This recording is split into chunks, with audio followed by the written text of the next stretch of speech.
رینا واقعی بہت بیہودہ عورت تھی۔ اس کا ظاہری حسن جس قدر تھا، اندر سے وہ اس کے بالکل الٹ تھی۔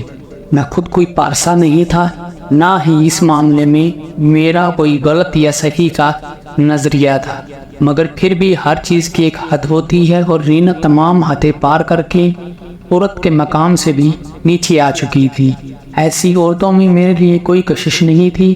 میں انسانی روپ میں شاید انسانوں کی طرح سوچنے اور محسوس کرنے لگا تھا۔ میری سوچ یہ تھی کہ اگر آپ کسی ایک شخص کو چاہیں تو آپ کو اس شخص تک محدود رہنا چاہیے۔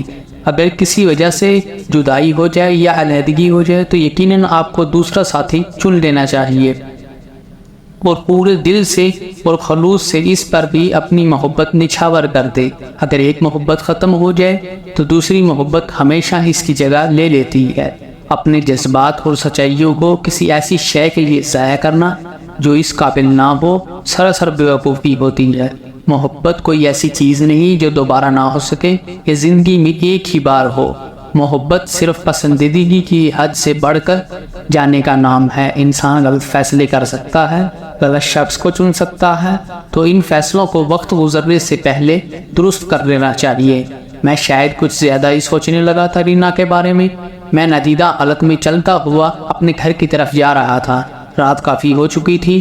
میں گھر میں داخل ہوا تو بھاتی سو چکی تھی۔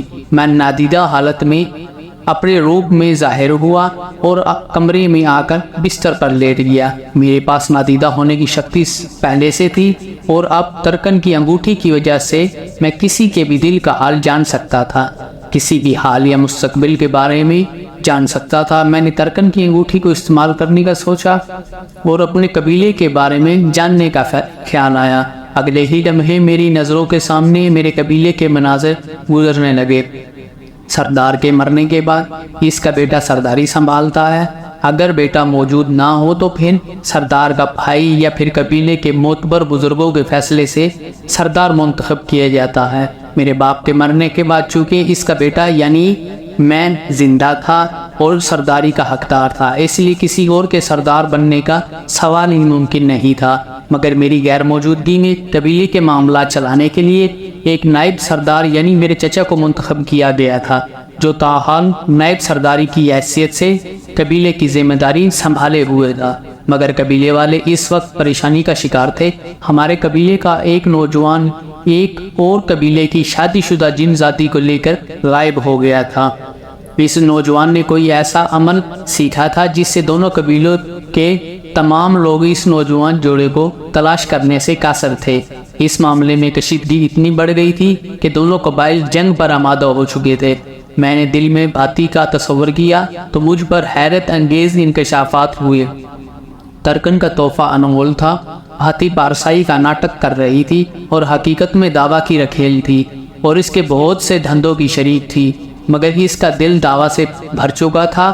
اب اس کا مجھ پر دل آیا ہوا تھا اور وہ دعویٰ سے پیچھے چھڑوانا چاہتی تھی، اور اس کے لیے وہ مجھے استعمال کرنا چاہ رہی تھی، یعنی مجھ سے وہ اپنی ہوس بھی پوری کرتی اور دعویٰ سے بھی پیچھے چھڑوا لیتی۔ مجھ پر اچانک سے بیزاریت سوار ہوگی۔ ہر جگہ دھوکہ، ہر جگہ فریب، حسین چہروں کے پیچھے کالا۔ انسان کے ظاہری روپ اور اس کے باطن دو الگ چیزیں ہیں۔ شاید اگر سب لوگ ایک دوسرے کا باطن جان سکے تو دنیا کا ہر شخص ہی دوسرے سے نفرت کرنے لگے۔ مجھے کیا ضرورت تھی بھاتی اور دعویٰ جیسے لوگوں کی؟ اور اب نادیدہ ہو جانے والی شکتی کے بعد تو نہ ہی دعویٰ مجھے تلاش کر سکتا تھا، نہ ہی میرا کچھ بگاڑ سکتا تھا۔